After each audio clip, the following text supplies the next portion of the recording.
Yesterday, in what is already being lauded as the greatest day in history by many impressionable young people who just discovered Marxism, Joe Biden was inaugurated as the 46th President of the United States. He made a 20-minute speech with a simple message, one word: unity. Unity. If I say that twice with a gap in between, does it make it more poignant? I learnt that from Joe Biden's inauguration speech. Of course, this call for unity seems hollow given Biden's refusal to face scrutiny or indeed listen to those who oppose his political beliefs. How can you unify a nation divided when you don't even understand what the other side stands for? Yesterday also represented the day America elected only its second ever minority vice president. Of course, the first being Native American Charles Curtis, who served as Herbert Hoover's VP in 1929. He was an actual Native American as well, not a forerunner to Elizabeth Warren. Today, we're going to take a look at some clips from Biden's inauguration speech and explain why we don't think this man is capable, nor indeed honest, in his calls for unity as much as we wish that he was, and that he was capable.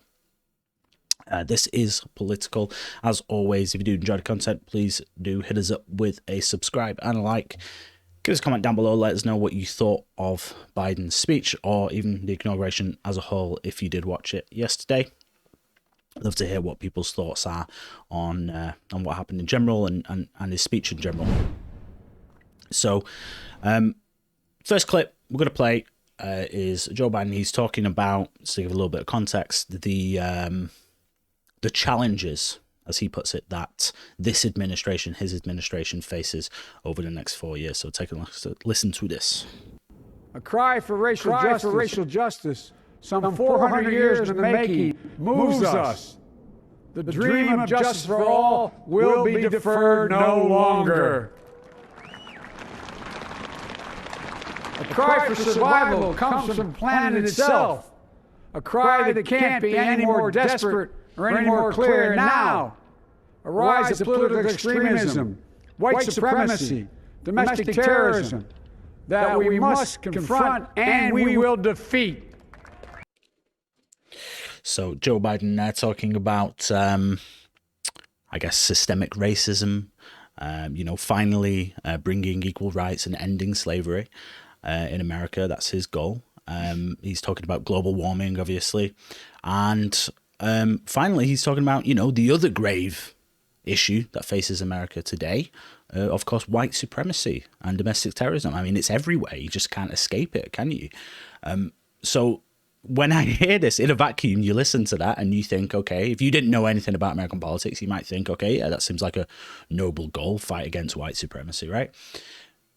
But all he's doing by uttering those words is kind of playing up how much of a threat that actually is to America. Most people who are aware and living in reality know that the vast majority of people do not, secretly sit at home each day hoping that, they can open up a cotton farm and start buying slaves and putting them in the back garden. Like, most people believe in equality, believe in equality of opportunity, believe in equal rights and civil rights. And this idea that all Republicans are like racist white supremacists, this is just the idea that he's trying to perpetrate by saying that. And again, goes back to the message in the start of the video. How can you call for unity when you categorize your political opponent in such, in such a way where you basically are saying that they're all deplorable people who are essentially evil? Yeah, they've not learned their lessons from 2016, have they? This got Trump elected in the first place, in fact. I mean, the thing is, what you're doing there, Jan, is you're applying a kind of logical look towards white supremacy. So in order for someone to be a white supremacist, they need to have the goal of being a white supremacist, right? Like, you have to have some sort of urge to assert your supremacy over others. You have to believe in it somehow. You have to consciously opt in to white supremacy.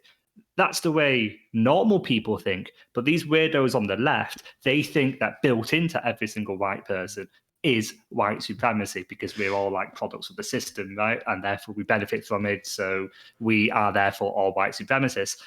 And that's one way to look at it. I can't say I'd agree with it, but that's one way to look at it. But what troubles me is when now they're talking about white supremacist terror as one of the biggest threats to America.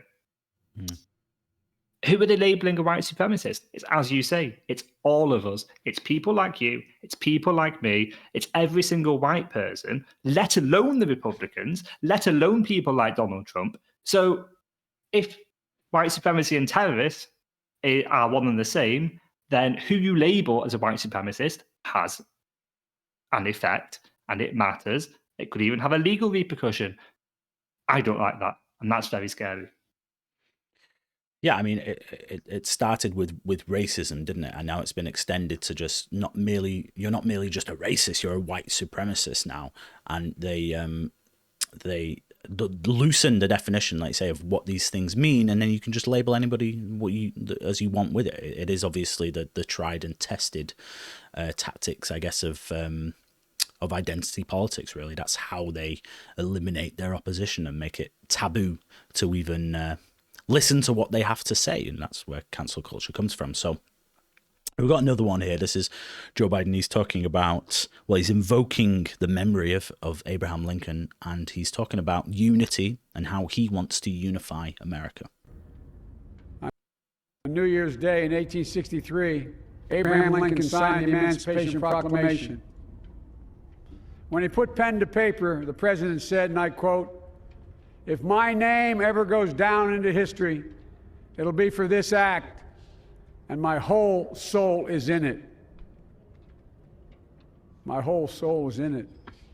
Today, on this January day, my whole soul is in this, bringing America together, uniting our people, uniting our nation. And I ask every American to join me in this cause. So, as he says, he wants to unite America, he wants to unite a nation, he wants every American to join him in this cause.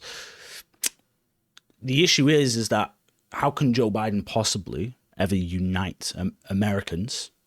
How can he ever bridge that gap the way that they've been divided now over their values and beliefs when he doesn't even understand what most people who voted for Donald Trump actually believe in? He doesn't understand what their value and belief systems are. He doesn't understand what their principles are. He doesn't understand the things that they hold sacred, that are close to their heart, that what's important to them.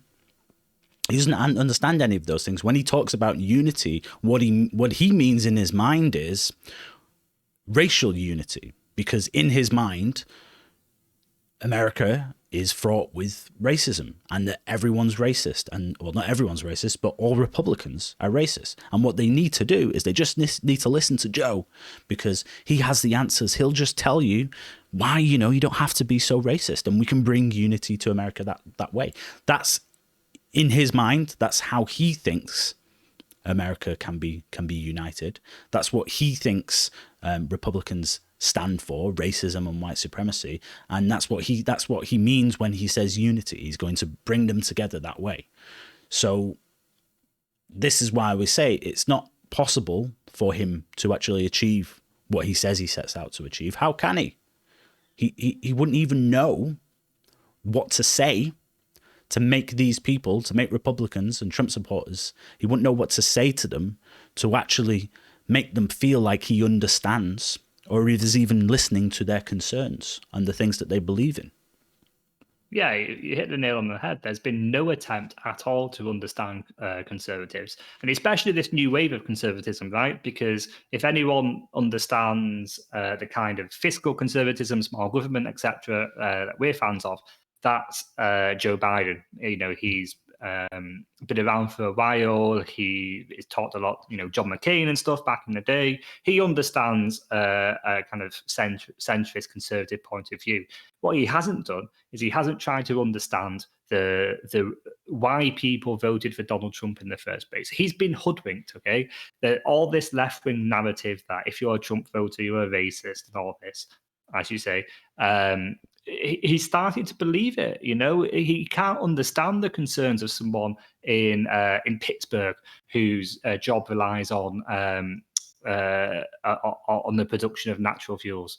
And that's why he treats them with such disdain on the campaign trail when he changes his answer every single time. Okay, he doesn't like he doesn't make any attempt to understand the concerns of people today. It's alien to him. It's a bit new to him. He's been around for 4 centuries at this point, and all this newfangled technology and stuff. He doesn't really get it, and that's why it just rings hollow, doesn't it? Like this call for unity. Because what it actually means, it doesn't actually mean Republicans and Democrats coming together to, join in debate again. It means Republicans have to accept the agenda that Democrats set. And if they don't like it, then you're a white supremacist or a racist or problematic, or you deserve to be cancelled, or we're going to close down all your social media, or whatever that means. Right, exactly. If you make no attempt to understand Republican values, then when you call for unity, you're not calling for unity, you're calling for submission, for surrender, for an abandonment of those things that you hold dear, and an acceptance of the narrative and the rhetoric that you see from Democrats now. I would love to sit and have a conversation every single day, on here, on this channel, talking to people on the left and discussing why we believe what we do, but it just seems impossible now. It seems so difficult to do it because this bogeyman that's been built up, this is what Republicans or conservatives represent, and we're just kind of like an evil to them. So I want to play anyway one more clip there. This is Joe. He's talking about, again, stressing this point of unity and talking about how he thinks it can be achieved, I suppose. And so today, at this time, in this place, let's start afresh, all of us. Let's begin to listen to one another again, hear one another, see one another, show respect to one another. Politics doesn't have to be a raging fire, destroying everything in its path. Every disagreement doesn't have to be a cause for total war. So with apparently no sense of irony there, he says that every disagreement doesn't have to leave a path of raging fire behind it. Obviously not paying too much attention to what's been happening in America this last 12 months. But, this idea, like he says, of listening to one another and talking to one another, that's, for me, something that I've been personally, and I know many people as well that have been doing, that's something we've been crying out for, screaming out for. That's what we want. We want to return to that. You can go on YouTube now. You can see a video from only 5 years ago of Tucker Carlson debating with Rachel Maddow at some political convention or something. I don't know exactly what it is. Do you think anything like that would ever happen right now in this climate? There's absolutely zero chance.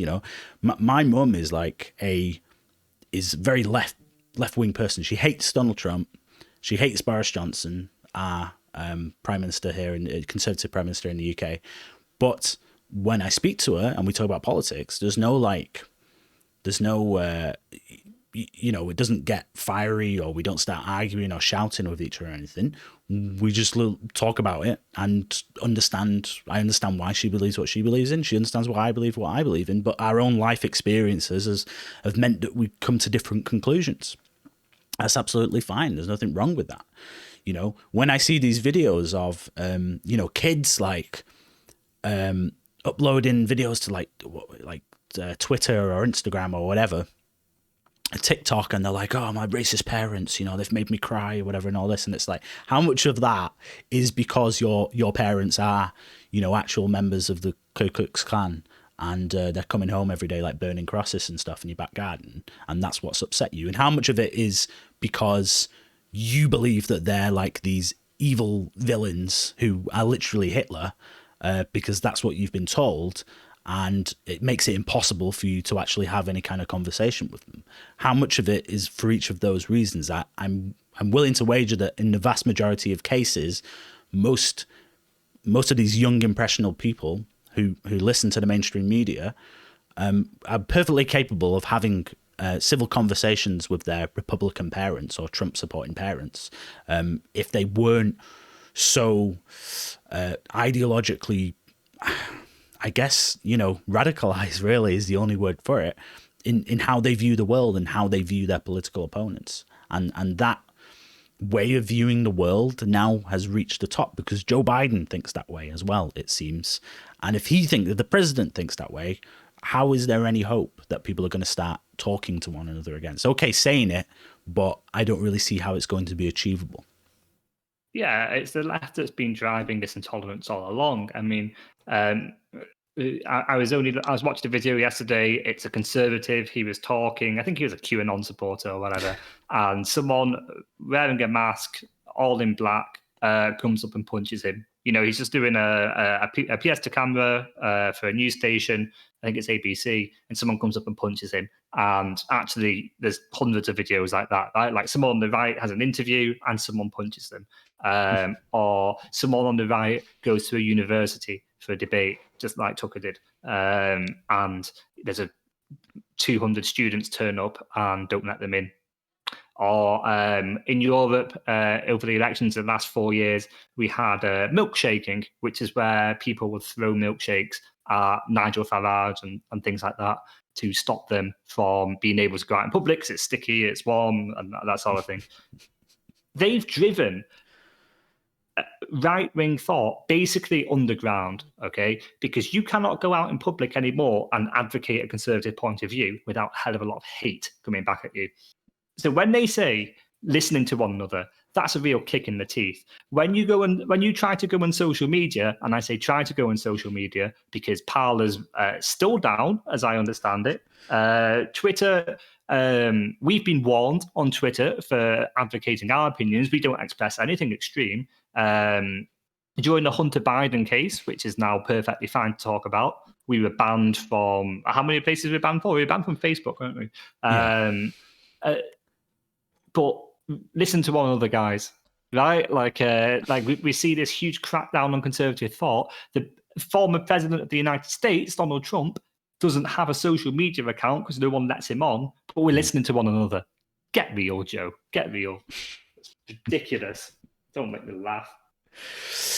Yeah, well, you're right, aren't you? And, you know, I really do wish, when I say I really do wish, that we can go back to those ways where, you know, Tucker Carlson and Rachel Maddow are kind of having a bit of a laugh at the same time and being a bit lighthearted, while also wearing their heart on their sleeve and talking about their value systems and why they believe what they believe and why they believe what they believe politically.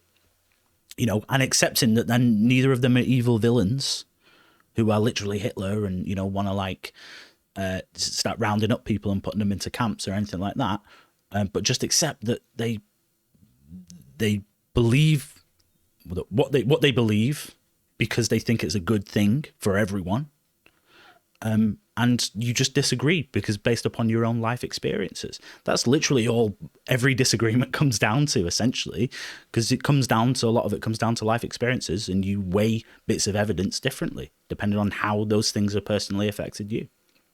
So those days could maybe once again exist, but and certainly we'll be doing the best we can to help push that idea of talking to one another again. But it seems unlikely that it'll happen anytime soon, and certainly it seems impossible that Joe Biden will be the man to deliver that. So as always, thanks for watching, and we'll see you in the next one.